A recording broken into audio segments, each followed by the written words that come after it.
গত কয়েকদিন উত্তরাখণ্ড এবং হিমাচল প্রদেশে একটার পর একটা ল্যান্ডস্লাইড, অল্পা বান, ক্লাউড বাস্টের পরে এবার প্রকৃতির রোষে মুর্শিদাবাদের সুতি, শামশেরগঞ্জ, ফারাক্কা, লালগোলা প্রভৃতি অঞ্চল অর্থাৎ গঙ্গা তীরবর্তী অঞ্চলগুলি গঙ্গার রোষানলে।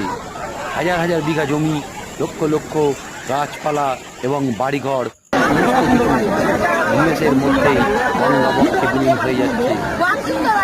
গঙ্গা তীরে বসবাসকারী মানুষগুলো আর্তনাদ চোখে দেখা যায় না।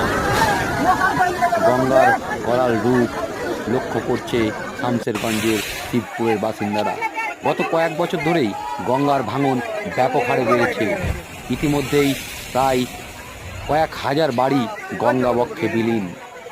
হাজার হাজার মানুষ বাড়িঘর ছেড়ে অন্যত্র যেতে বাধ্য হয়েছে। গঙ্গা তার নিজের গতিপথ, নিজের রুট নিজের মতো করে তৈরি করছে।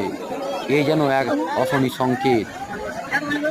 মুহূর্তের মধ্যেই হাজার হাজার মানুষকে পথে বসিয়ে ছাড়ছে।